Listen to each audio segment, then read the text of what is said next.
Un gusto compartir con usted este programa. Soy José Buendía y esto es Blanco y Negro. Estados Unidos impone nuevas reglas del juego antilavado con toda la fuerza de su política antinarco, más allá del actual gobierno. El aparente caos de Trump son manotazos en la mesa para alinear a sus intereses a un socio estratégico, con sanciones a bancos mexicanos por acusaciones de blanqueo de capitales del jugoso negocio del crimen. La guerra de Trump contra el fentanilo alcanzó a la banca mexicana con denuncias de lavado contra dos bancos, Intercam y Cibanco, y la casa de bolsa Vector. Esta última tiene especial relevancia por sus implicaciones con el gobierno de López Obrador al estar ligada al ex jefe de la oficina de la presidencia, Alfonso Romo.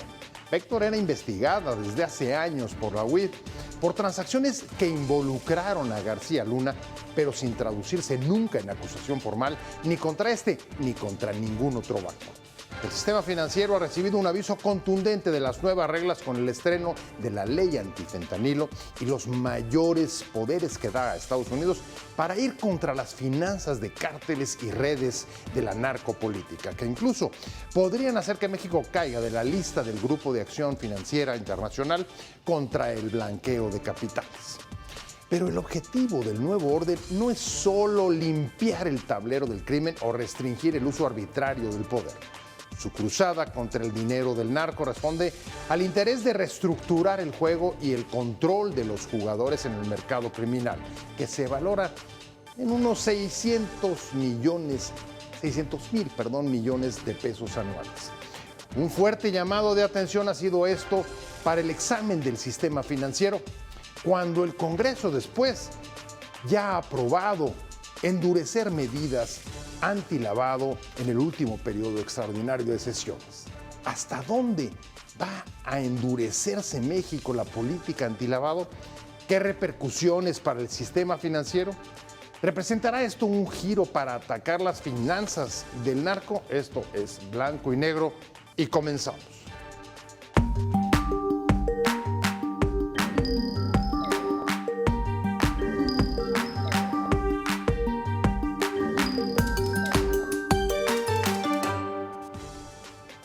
Hacienda y Crédito Público permaneció en monitoreo y consulta permanente y constante con el Banco de México, con la Comisión Nacional Bancaria y de Valores, así como con la Asociación de Bancos de México, evaluando de manera permanente las condiciones del mercado.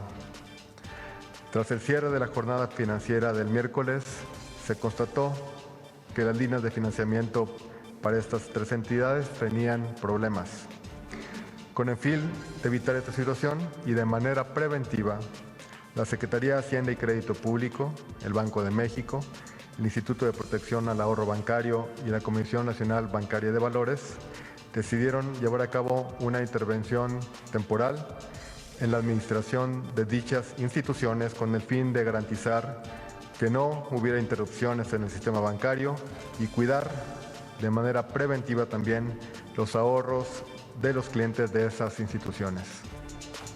Estamos en Blanco y Negro, muchas gracias por estar con nosotros. Un golpe muy fuerte que ha estremecido al sistema financiero mexicano, como lo acaba de dar el del inserto en el que el secretario de Hacienda anunciaba, en efecto, o más bien confirmaba, porque ya se sabía, la intervención de dos bancos y una casa de bolsa después de acusaciones del Tesoro de Estados Unidos por blanqueo de capitales, por lavado de dinero. Esas acusaciones que en un principio fueron rechazadas por la presidenta Sheinbaum diciendo que no tenían pruebas, sin embargo dieron lugar a una intervención, a una reacción durísima, que es la medida del golpe fuertísimo que está viviendo el sistema financiero por este tema. Vamos a hablar sobre este tema con una mesa de lujo porque tenemos a tres invitados que son especialistas en asuntos financieros y nos van a permitir adentrarnos en las consecuencias que ya ha tenido esto. ¿Cuáles? Pues de entrada, el Congreso mexicano, después de ese hecho, ha aprobado una nueva ley antilavado que endurece fuertemente la investigación y la sanción contra el blanqueo de capitales. Me da mucho gusto que estés con nosotros. Voy a arrancar contigo, si te parece, Pedro. Gracias, José. Buenas tardes. Empezamos con el primer titular de la ley aprobada. Acceso irrestricto de Hacienda a las cuentas bancarias y las puede compartir o puede manejar la información junto con la Guardia Nacional y el Ejército. Eso es lo que se aprobó en el Congreso. Pedro. Pues mira, estamos frente a un acontecimiento ¿Ante inédito. qué estamos? Exacto. Un acontecimiento inédito en la historia del sector financiero en nuestro país, que es ya la acusación directa del Departamento del Tesoro de los Estados Unidos contra 3 instituciones financieras de nuestro país. Tenemos un contexto en el que es de tal magnitud los recursos que se mueven a través del crimen organizado en el territorio nacional y tantas las opciones para el lavado de dinero que es absolutamente indispensable analizar, modificar y adecuar las leyes vigentes en nuestro país para tratar, uno, de anticipar este tipo de movimientos o mecanismos de lavado de dinero, y dos, para ofrecer a las autoridades atribuciones que le permitan monitorear lo que está ocurriendo con los recursos en estrecha coordinación con el sistema financiero de nuestro país. Estoy leyendo que tú estás de acuerdo. Yo creo que tú apoyas lo que el Congreso aprobó. Yo creo que la medida apunta frente a un contexto que obligaba a revisar la legislación vigente. Ahora, la gran interrogante es, ¿las atribuciones de vigilancia que le ofrecen a la autoridad gubernamental son las apropiadas o exceden lo que parece razonable para atender un problema de esta naturaleza? Esa pregunta que acaba de poner sobre la mesa, Pedro, voy contigo. Ernesto Farrell, analista económico de Bursamétrica, y además agradeciéndole que haya venido por todo el esfuerzo que ha sido venir hoy hasta aquí. Ernesto, la pregunta es, me parece muy pertinente lo que pone Pedro sobre la mesa. ¿Son suficientes? ¿Son reactivas? ¿Son un exceso? ¿Cuál es el tamaño del problema? Bueno, es impresionantemente rápida la reacción que se ha tenido al aprobar estas leyes, ¿no? Como si ya lo supieran antes, ¿no? Que iba a suceder este comunicado del Tesoro. Estamos hablando de días, ¿eh? Unos cuantos días. Son días. Que era necesario reforzar, siempre es perfectible una regulación.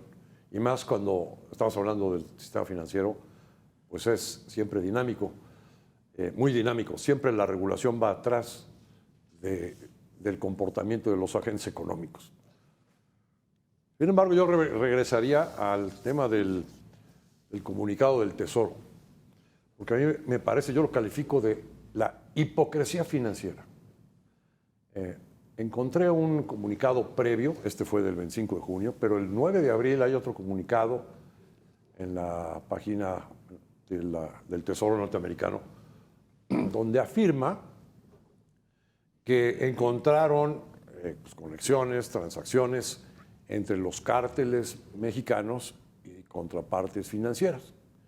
Y después, cuando se refiere al mercado interno del narcotráfico en Estados Unidos, dentro del territorio americano, ahí dicen que encontraron que la mayoría de las operaciones se hacen en efectivo y que el resto pues son transacciones con instituciones del exterior. Ah, qué bonito. O sea, la mayor parte de las... O sea, no hay nada de lavado de dinero en Estados Unidos, dice el Tesoro. Pues son en efectivo. Porque son en efectivo. Y lo que queda son mediante transferencias a instituciones del exterior, como las mexicanas. No hay ninguna sanción para ellos, eso está clarísimo. O sea, bueno, no hay. ¿Ustedes creen que en el inmenso mercado de distribución de opioides, o como le quieras llamar, que hay en Estados Unidos, que reciben de todo el mundo la droga, no nada más de cárteles mexicanos, no hay lavado de dinero en el sistema financiero americano? Ustedes me corregirán, pero el dato que yo tengo, lo acabo de dar hace un momento, eran un mercado que vale 600 mil millones de pesos anuales, el mercado del crimen, según estudios de la UNAM. Es ¿Aquí en México o en acá? Bueno, ¿y en Estados Unidos? No sé cuánto sea allá, pero me imagino que debe ser más que eso incluso. Mucho más que eso. Por otro lado, quisiera decir que México sí tiene una regulación bastante robusta en materia de lavado de dinero. ¿Antes o no ahora? Es antes de hoy. Pues no nada más son las instituciones financieras las que están sujetas a una serie de regulaciones. También son las agencias de automóviles, las joyerías. Hay una serie, los notarios, hay una serie de entidades que están obligadas a hacer reportes cuando a la UIF, ¿no? A la Unidad de Inteligencia Financiera, si hay alguna operación. ¿Cuántas veces, cuánto te cuesta a ti? ¿Qué engorroso es abrir una cuenta de inversión o de cheques en una institución financiera mexicana? Cuando internacionalmente los americanos por teléfono la abren, ¿no? En 3 patadas. Sí, aquí necesitas presentar identificación donde... ¿Cuántas veces no te ha pasado que intentas hacer una transferencia y te congelan el dinero? ¿No? Entonces, México también fue el primer país en adoptar las reglas de Basilea III. Fue el primer país, antes que cualquier otro país. Y sin embargo, ahorita voy a regresar a ese punto, y sin embargo parece que el informe del Tesoro respecto de estos 2 bancos y la Casa de Bolsa sí es un informe articulado y es un informe robusto. Pero déjame regresar contigo. Regresamos con ese punto porque tengo también, vamos a conectarnos digitalmente con Jesús Garza, investigador no residente de Baker Institute. Allá, ¿cómo estás? Como siempre, un gusto saludarte. ¿Cómo estás? Jesús, la reacción, como venimos planteando en la mesa, ha sido rapidísima después de lo del Tesoro. El Congreso mexicano ya aprobó y medidas bastante, digamos, rígidas, como por ejemplo esta que mencionábamos, de poder acceder, en el caso de Hacienda, a todas las cuentas de derechohabientes y ahorradores mexicanos y poder incluso compartirlas con la Guardia Nacional o el Ejército. ¿Cuál es tu primera valoración de esto? ¿Es una reacción a las nuevas reglas del juego que quiere imponer Estados Unidos o cómo se lee? Bueno, gracias por la invitación. Buenas tardes a todos. Sí fue una reacción muy expedita. Yo creo que Estados Unidos sí va en serio y siento que el gobierno mexicano está reaccionando a todo lo que le pide los Estados Unidos. Pero hay cosas positivas y negativas. Vamos a ver por el lado positivo. Algo interesante, se incluyen nuevos sectores como el inmobiliario, los fideicomisos, el comercio de las criptomonedas. Y esos son temas importantes porque ya había muchos estudios recientes que estaban diciendo mencionando el uso del mercado de las criptomonedas como facilitador de este blanqueo de dinero. Entonces, eso lo veo muy interesante. Me llama la atención también lo que platicaban, que la Secretaría de Hacienda podrá solicitar información adicional sin orden judicial. Eso me preocupa. Y también, por otro lado, el tema de los costos operativos. México es uno de los países con menor penetración de crédito al sector privado, con una bancarización muy pobre, y obviamente esta regulación adicional va a generar costos adicionales en los intermediarios financieros, los famosos non-bank banks, ¿no? Las SOFOME, las SOFOLES, y va a perjudicar el otorgamiento de crédito que tanto necesita la economía nacional. Entonces, pues, por un lado, como veo, es un lado positivo, se van a atacar, yo creo que focos rojos, que son muy evidentes que estaban blanqueando capitales, y por otro lado, pues es un costo adicional al sistema financiero. Hay otra parte, para agregar lo que acabas de decir, que me parece que también muy relevante, una de las medidas es definir, Pedro, quiénes son las personas políticamente expuestas a las que podría haber una investigación sobre sus bienes, sus activos, sus cuentas, con mucha mayor precisión de lo que había antes. Si lo que están diciendo es ¿qué es una persona políticamente expuesta? Es cualquier persona que sea o haya sido funcionario público, pero no solamente ellos, sino socios, amigos, familia, etcétera. ¿Qué significado tiene eso para las redes? Las redes que se vinculan con el crimen, con el lavado de dinero, pero también con la narcopolítica, porque siendo funcionarios públicos, pues por alguna razón recibirán esos capitales, ¿no? Mira, yo tengo la impresión de que esa ampliación del concepto de personas políticamente expuestas tiene que ver con lo que se presentó como un fenómeno bastante claro en los últimos años. El uso de prestanombres, el empleo de familiares incluso para titular bienes inmuebles para la compra de joyas, para las inversiones en criptomonedas, etcétera. Yo creo que apunta en el sentido de querer reducir el margen de maniobra disponible en este momento en México para poder realizar operaciones de lavado de dinero o para ocultar operaciones que tienen que ver con compra-venta que van más allá de los ingresos normales de algún político. Apunta en el sentido correcto. Ahora, O sea, apunta a cerrar puertas. En efecto. A cerrar ventanas. Ahora, el detalle es que en el ánimo de la aplicación de este tipo de disposiciones, tenemos un gobierno o autoridades gubernamentales que interpretan la ley de forma que incluso rebasa lo que parece razonable y se van incluso a medidas extremas de seguimiento o yo diría de revisión de cuentas de quienes ahora forman parte ya, digamos, de las personas que pueden ser sujetas de revisión por parte de las autoridades gubernamentales.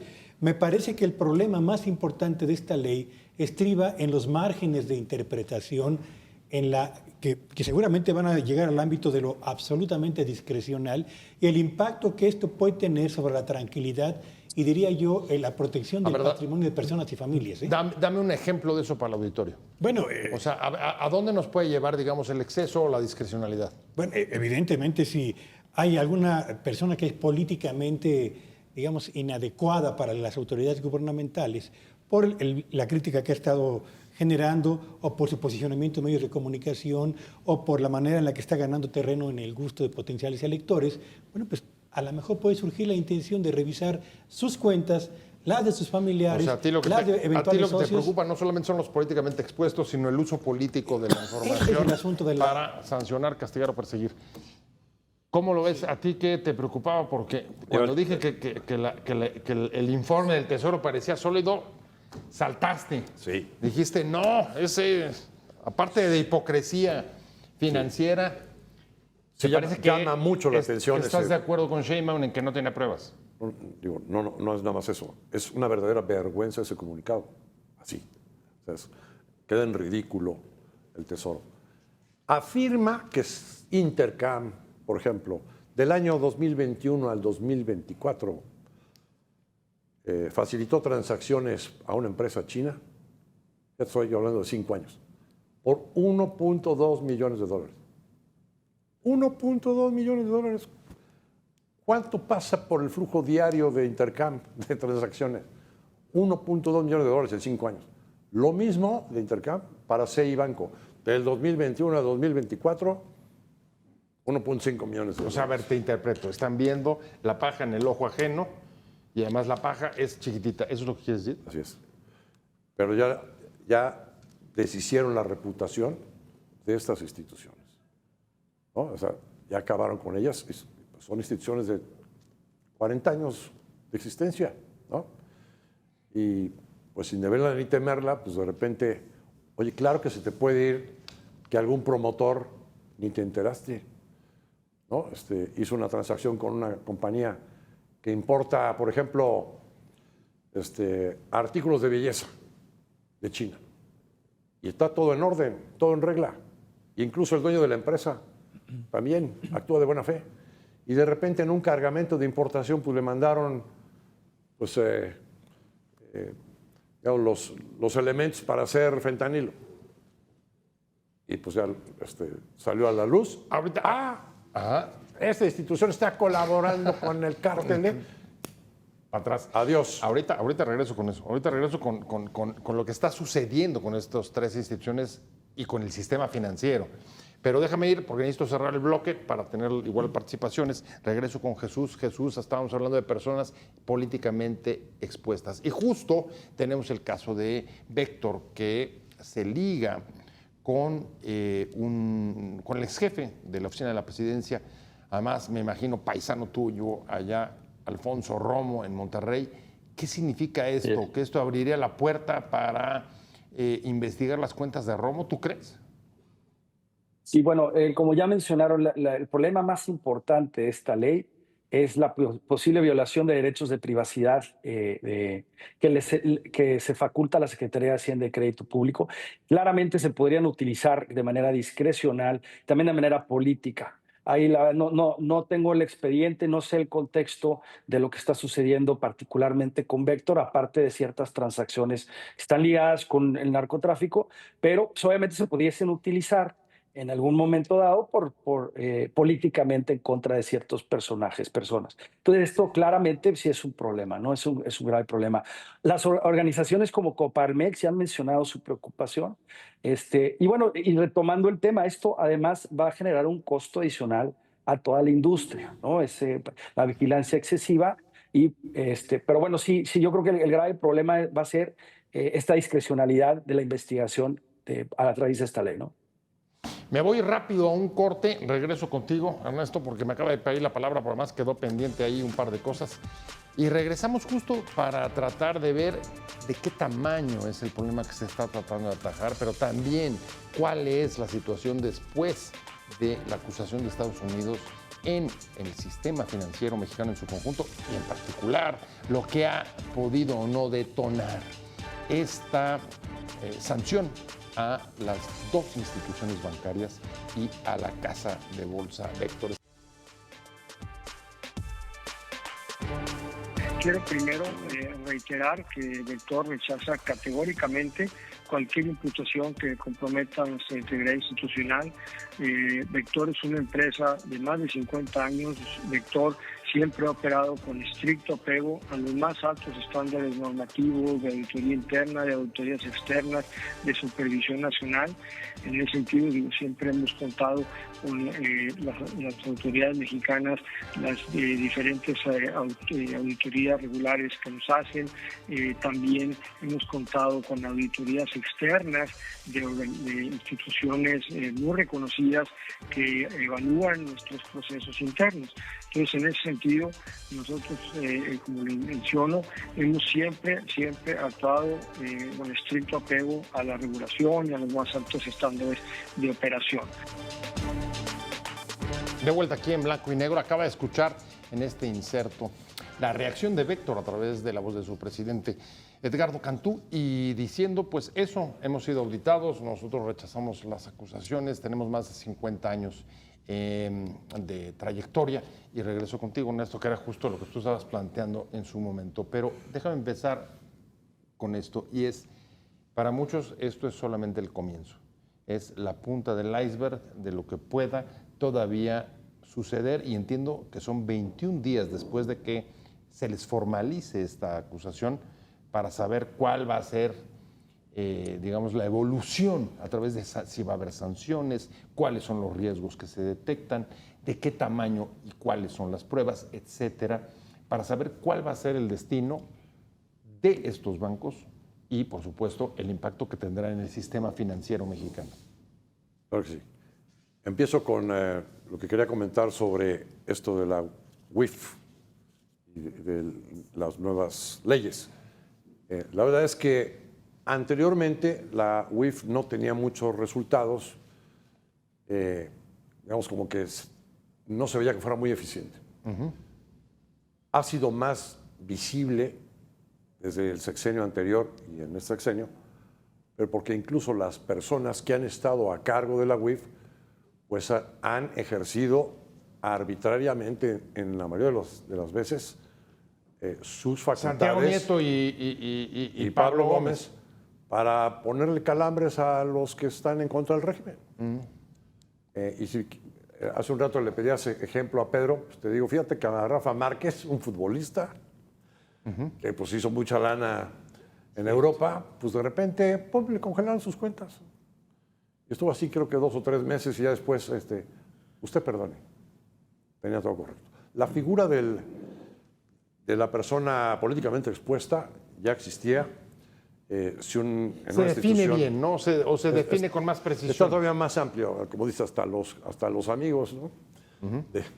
de alguien. Pero bueno, pues eso genera que las instituciones muchas veces prefieran no abrirle las cuentas a esas personas. O sea, a los familiares de un político. No, pues evidente, el nivel de riesgo es mayor. Bueno, ahora a tu pregunta, ¿cuál es el escenario, digamos, para estas instituciones? Sí, claro. Realmente lo veo complicado, ¿no? Me parece que la Secretaría de Hacienda ha actuado muy bien. Edgar Amador es un experto en sistema financiero. Con la intervención. Primero, pues creo que me parece que su comunicado pidiéndole pruebas al Tesoro, que no las ha dado, fue oportuno y correcto. Y luego la intervención, pues es necesaria. ¿Por qué? Pues porque las contrapartes, incluso mexicanas, al ver el comunicado del Tesoro, pues prendieron las alarmas y dijeron, no recibamos a ningún recurso de estas instituciones, no nos vayan a mandar a la empresa china señalada por el A ver, fentanilo para acá. ya lo sacaron del sistema de crédito, están fuera, por ejemplo, de Visa. Bloqueos a los fideicomisos en los que participaban. Y prohibiciones para hacer transferencias a Estados Unidos de divisas. Estas son 3 de las que traigo frescas. Bueno, pues les desconectaron el día del comunicado del SPEI para hacer transferencias. Pero estas contrapartes, ya tenían prohibido recibir dinero de estas instituciones. Entonces, el cuentaviente que quería sacar su dinero de CI o de Intercam, pues no tenía cómo hacerle. Ni había SPEI. Y si volvían a conectar el SPEI, pues a ver quién le recibe el dinero. Es que tengo otra cuenta en Santander, en otra institución. O sea que desde un principio Pues no. empezó a haber ya corridas de ahorradores y de capitales. Desde el primer día. Entonces era muy importante que la Secretaría de Hacienda pues actuara. Y la actuación me parece correcta. Nunca habíamos visto esta intervención temporal. ¿Por qué? Pues porque se lo merecen. Oye, es que el comunicado del Tesoro mandó el escopetazo sin darles derecho de audiencia a estas instituciones. Eso me parece criminal. O sea, lo que estás diciendo es, como dice el dicho, atacó y luego averiguó. Así es. Y más con este comunicado del 9 de abril, donde asevera el Tesoro norteamericano que en Estados Unidos no hay ningún problema de lavado de dinero. Ahora, Pedro, ¿cuál es el alcance de esto? Porque hemos visto casos, lo mencionabas tú hace rato en el corte, de sanciones, en el caso de HSBC a nivel internacional, y aquí entiendo que a partir de que se les notifique la sanción, que todavía creo que no se los ha formalizado, hasta donde sé, Así es. tienen 21 días, entre los cuales puede producirse justamente sanciones, multas, a qué nivel y sobre todo a qué exposición de riesgo. ¿Cuál es el alcance primero de estos bancos y luego del sistema financiero? Bueno, evidentemente estas 3 instituciones financieras tienen frente a sí, yo diría, la guillotina del cierre definitivo.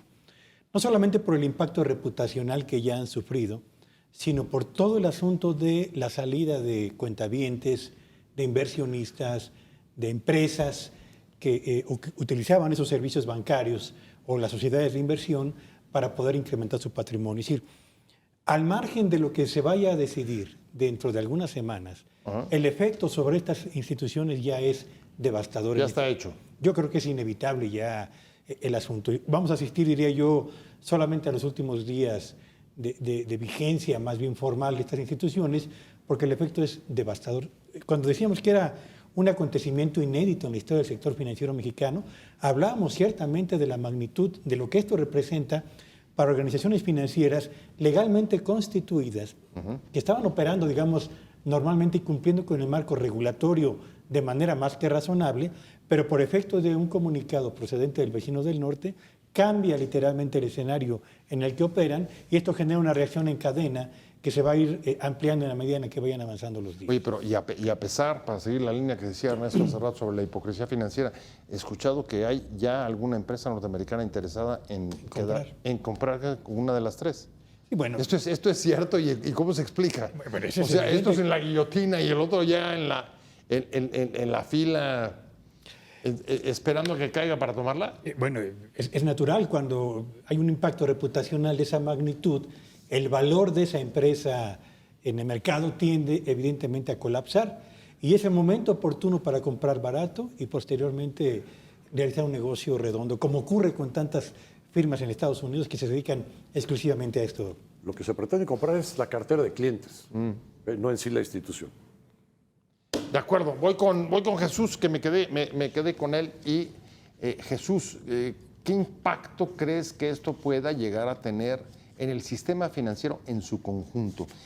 Lo de estos 3 bancos están bastante claro, incluso fue muy ilustrativo, Pedro, hasta con la guillotina, pero a ver, ¿y cómo impacta o qué crees que pueda suceder en el corto y mediano plazo con el sistema financiero?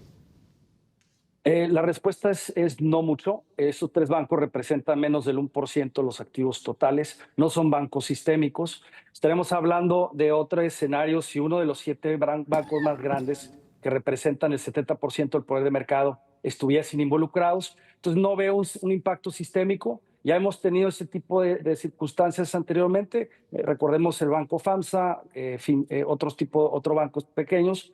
Y también hay que recordar a los depositantes que tienen protección a través del IPAB, Instituto de la Protección al Ahorro Bancario, hasta 3.4 millones de pesos. Lo que sí es cierto y es evidente es el riesgo reputacional, que ya hablaron mis colegas en el foro. Es cierto, y los que van a sufrir son estos bancos, pero bueno, a nivel sistémico no. Yo lo que te diría es, a mí lo que más me preocupa por estas nuevas regulaciones es el incremento de costos a todos los intermediarios financieros que eventualmente se van a repercutir en mayores tasas de interés para los consumidores. ¿Qué estoy hablando? Es sistemas de monitoreo adicionales, sistemas tecnológicos adicionales, capacitación de personal para reporteo, auditorías internas y externas, reportes adicionales y costos indirectos como pérdida de clientes y confianzas, incremento en las comisiones y la pérdida de competitividad en el sector financiero. Oye, sobre todo Jesús, nos van a trasladarle a la gente después de los excelentes reportes que han tenido en los últimos años en este país los bancos, que han ganado Pues sí. tasas de utilidades altísimas. Pues así es como funciona el sistema financiero, ¿no? Si hay un costo adicional, pues lo vas a transferir al consumidor final a través de mayores tasas de interés. Entonces, ese es el lado negativo, pero a nivel sistémico, pues yo no veo ningún problema en el sistema de pagos, no veo ningún problema en un contagio con otras instituciones financieras más grandes, mientras nada más sean estos 3 pequeños bancos los que estén involucrados. A ver, ese punto se me hace muy interesante, Ernesto, porque en efecto, estos bancos estaban en el lugar 17, 18, entiendo, o más arriba, y en el caso de Vector creo que tenía apenas 2% o algo alrededor de eso del mercado. Y entonces esto pareciera más bien un mensaje clarísimo, pero sin ganas de hacer daño al sistema financiero. Así como dije, es un documento del Tesoro que es realmente ridículo. Me parece que tuvo una intención muy medida, un golpe a México, pero que no generara el quiebre del sistema financiero nacional, ¿no? Sino que escogieron a 3, qué mala suerte, ¿no? A 3 instituciones, 2 bancos y una casa de bolsa.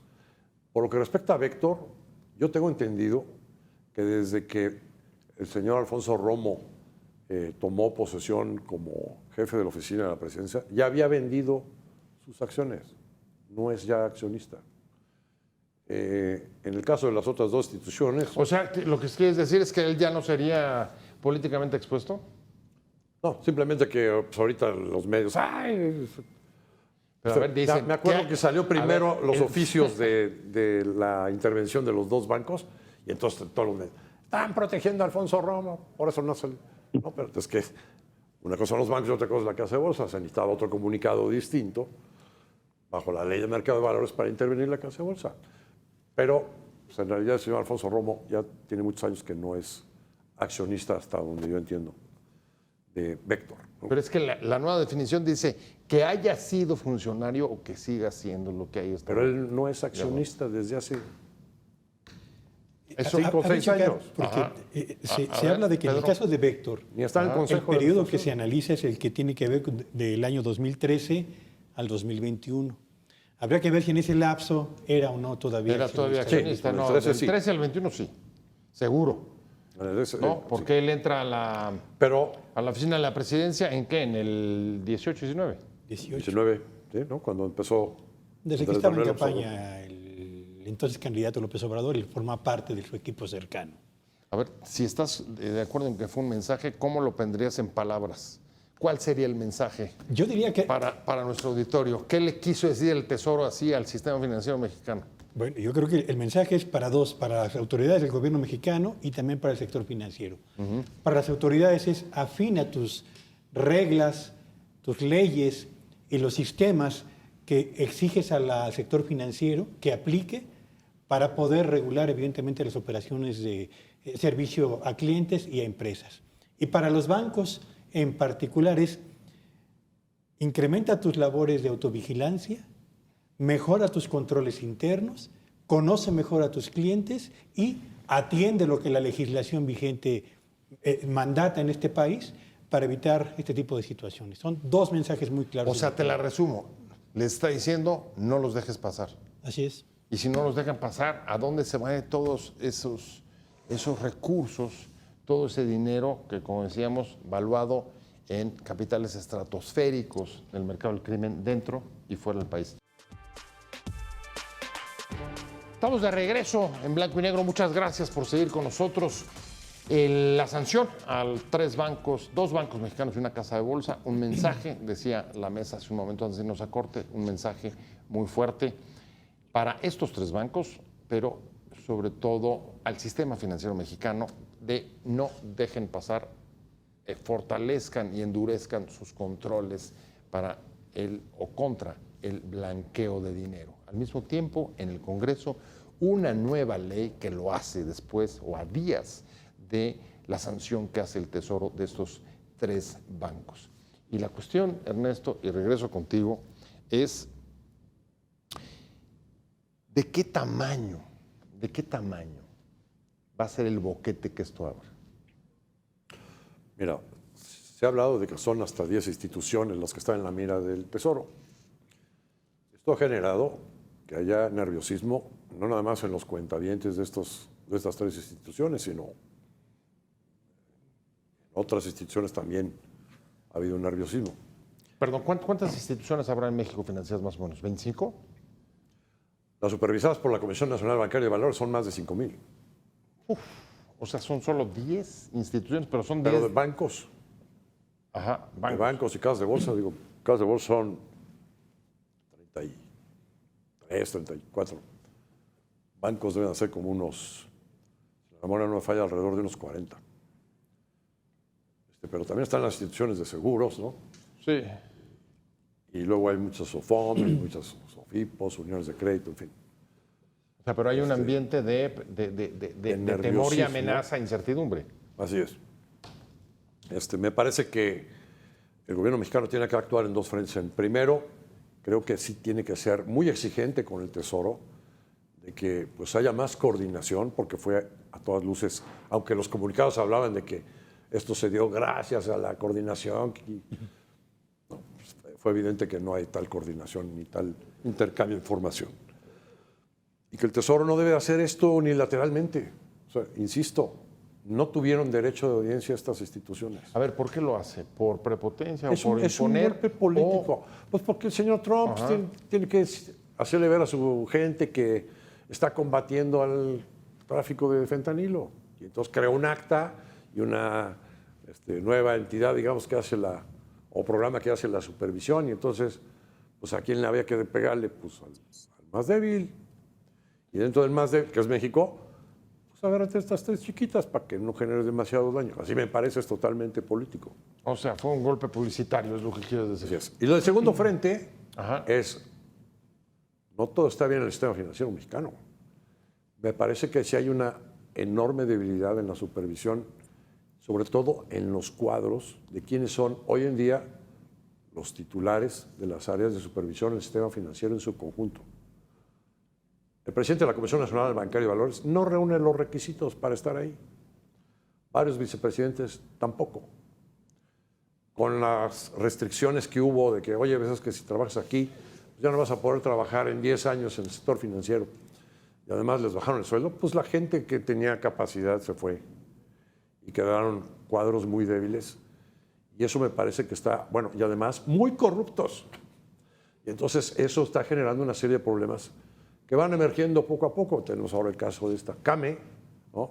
Pero yo puedo hablar por mi casa de bolsa que tenía, que ha sido secuestrada por el crimen organizado del cuello blanco, que han seguido haciendo un megafraude de deuda Ponzi y han sido solapados por la Comisión Bancaria de Valores, que sabe perfectamente del asunto. A ver, pues no es una área menor, Pedro, que no sé si coincidas con Ernesto, que hay debilidad en los órganos de supervisión. Está apuntando directamente a la Comisión Nacional Bancaria de Valores.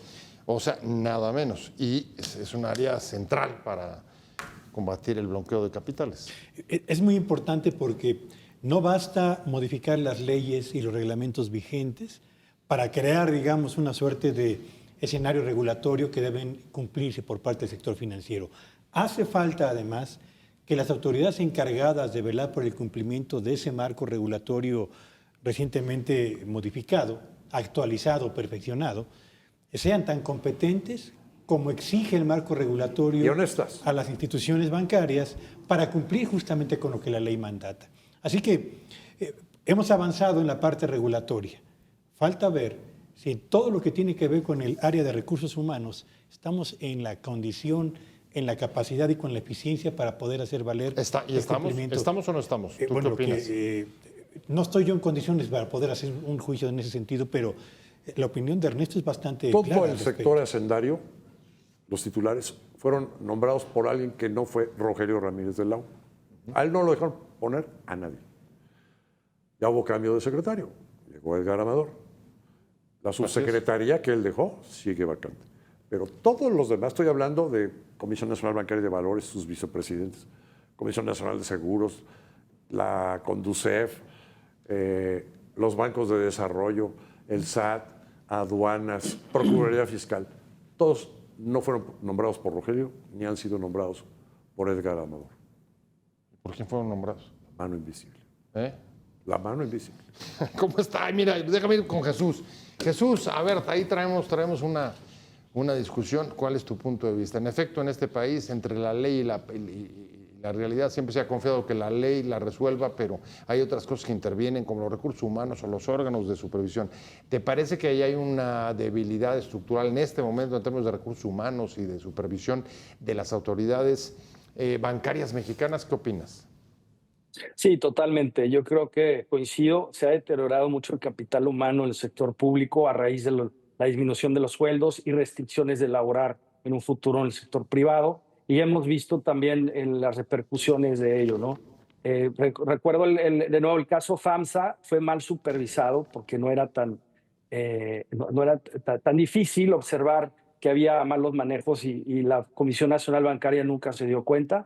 Ahí coincido. Lo que yo sugeriría, y esto es para los bancos como para las autoridades, pues el uso de las tecnologías. Ya tenemos muchísimos avances en el sistema tecnológico, por ejemplo, a través de plataformas blockchain, para transparentar o eficientizar procesos, transferencias, pagos y tener mayor trazabilidad. Estas tecnologías nos pueden dar mayor trazabilidad para tener mayor control. Y le sugería a las autoridades tener mucho más presupuesto para invertir en estas tecnologías que te van a ahorrar capital humano y que son muy eficientes, ¿no? Voy al cierre del programa, ya se nos está acabando el tiempo y vamos con la misma pregunta para cerrar, es ¿cómo ves que cierre este episodio? ¿El mensaje ha sido recibido? ¿Ha sido suficiente? ¿O crees que esto pueda crecer y aumentar? Esperemos que el Tesoro no vuelva a soltar un comunicado. Espero que sí haya una reacción más fuerte del gobierno mexicano para que el Tesoro realmente actúe con seriedad. O sea, ¿fue suficiente ya con la reforma y la nueva ley antilavado? No estamos exentos de que mañana nos vuelvan a poner un calambre, pero en una institución más grande. ¿No? Unilateralmente.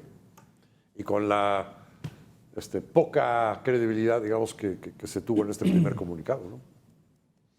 Pedro. Yo creo que hay dos desafíos muy importantes en el corto plazo.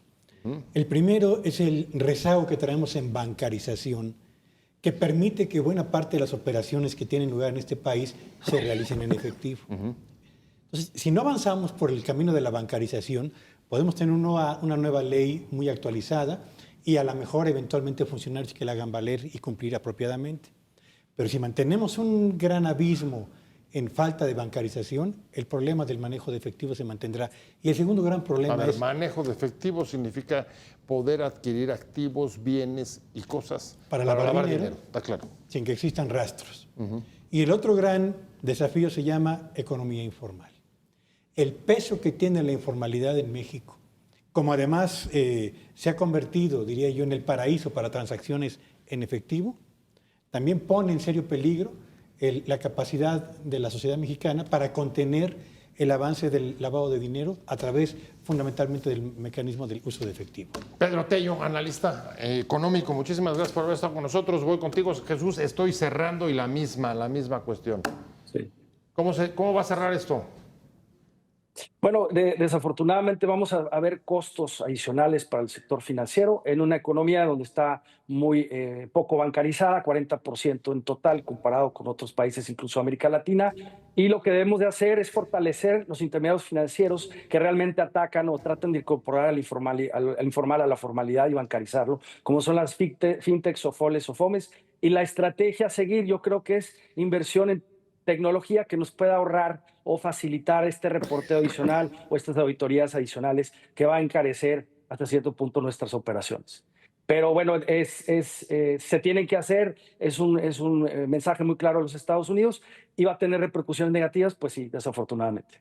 Pues ahí está. Muchas gracias, Jesús Garza, investigador del Baker Institute de la Universidad de Rice en Houston, no residente. Muchas gracias, Jesús, como siempre, y por supuesto, Ernesto.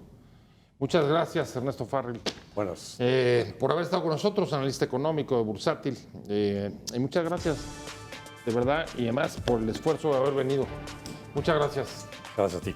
Pero bueno, todo, gracias a usted por haber estado con nosotros hoy aquí en Blanco y Negro. Nos vemos como todos los martes y jueves, 10:30 de la noche. Tenga una buena semana, pásalo muy bien. Hasta luego. Adiós.